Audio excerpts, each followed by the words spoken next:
Et bienvenue à toutes et à tous à nouveau sur le plateau de ce Hub Live, donc au cœur du Retail et e-commerce 2023, donc au Palais Brongniart à Paris, où les insights vont se succéder toute la journée avec des invités de qualité comme Julien Fardet, donc, qui est Senior Account Executive chez Genesis. Bonjour. Bonjour Frédéric. Vous allez bien ? Très bien, très bien. Merci pour ton invitation. Avec grand plaisir. Et alors tout d'abord, Genesis, c'est quoi ? Alors Genesis, c'est vrai, pour ceux qui ne connaîtraient pas, nous sommes un éditeur d'une solution cloud pour les centres de contact. En fait, on est leader sur ce marché dans le monde. On existe depuis plus de 30 ans, donc une très grande expérience. Et puis, la plupart des enseignes dans le monde utilisent la solution Genesis Cloud, à la fois pour gérer tous les canaux d'interaction dans les centres de contact que vous appelez pour les services clients, par exemple, mais aussi dans les agences, je pense à la finance, ou dans les magasins. Bon, non, mais c'est vrai que vous êtes un leader, on vous connaît, mais bon, c'est toujours bien de rappeler effectivement votre activité. Alors, quels sont les nouveaux besoins et les tendances que vous identifiez pour les retailers cette dernière année là passée ?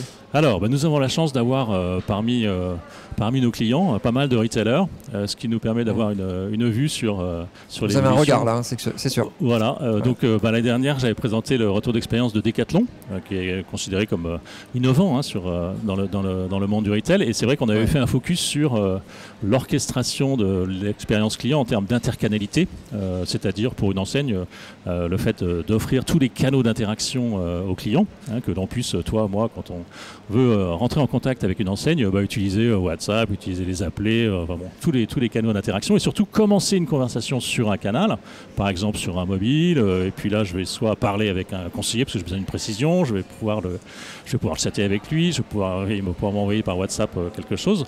Donc organiser un parcours client sur différents canaux, mais tout en conservant la cohérence de ce parcours, puisqu'on va garder le contexte de bout en bout.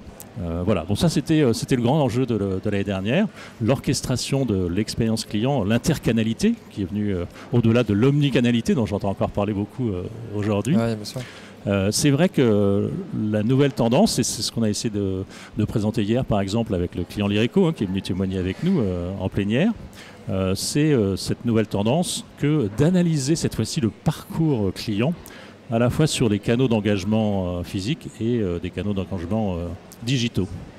Et alors pour répondre à tous ces nouveaux besoins, quelle stratégie comptez-vous mettre en place chez Genesis ?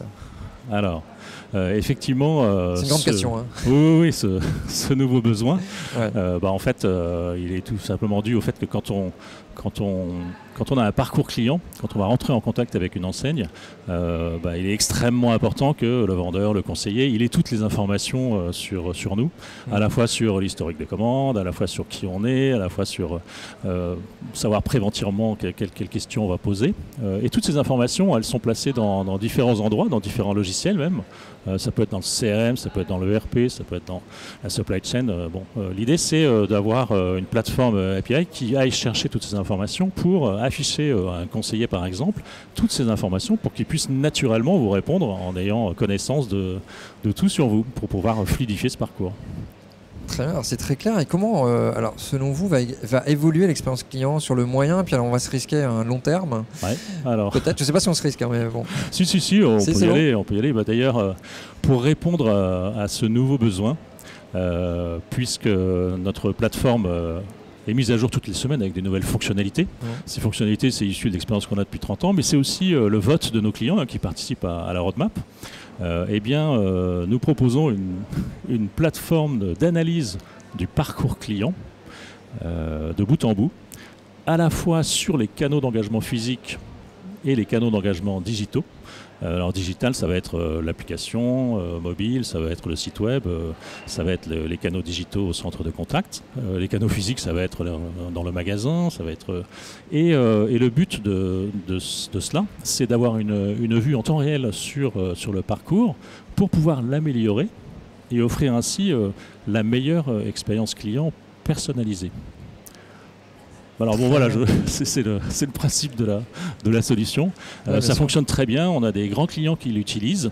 Alors plutôt dans le monde bancaire pour l'instant, mais on est en train de généraliser cela, puisque la différence, parce que c'est comme ça qu'on va se différencier par rapport à des concurrents, c'est que là on travaille non pas sur des millions d'interactions, par exemple dans un centre de contact, mais sur des milliards de touchpoints, de points de contact que va traiter une enseigne avec ces millions de clients.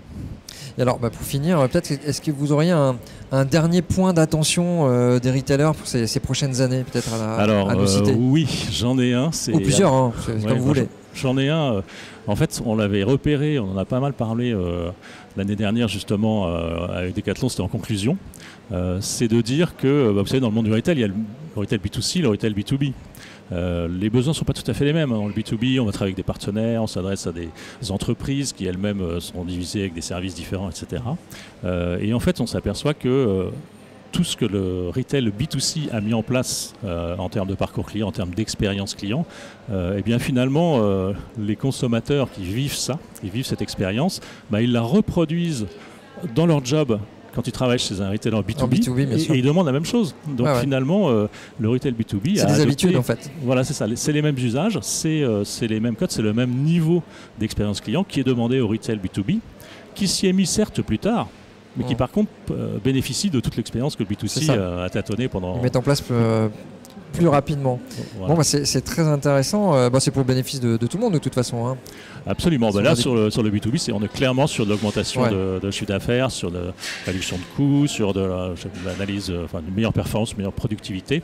Et la compétition est très forte dans le retail B2B justement sur ça. Alors, ils sont tous en pleine transformation, un nouveau site web, une nouvelle application mobile, un nouveau CRM et solutions Genesis Cloud déployées dans le monde. On en a parlé hier avec l'IRECO qui a déployé Genesis Cloud dans 25 pays pour pouvoir continuer à rester le leader dans le Office Supply, fourniture de bureaux on pourrait dire, dans le monde. Boîte française à Valenciennes, belle réussite. Eh bien, Julien Fardet, merci beaucoup. Je rappelle que vous êtes Senior Account Exécutif chez Genesis, un leader de son secteur. Et je vous remercie beaucoup et puis bonne journée à vous. À bientôt. Bonne journée Frédéric. Avec plaisir. Merci. Au revoir. Au revoir.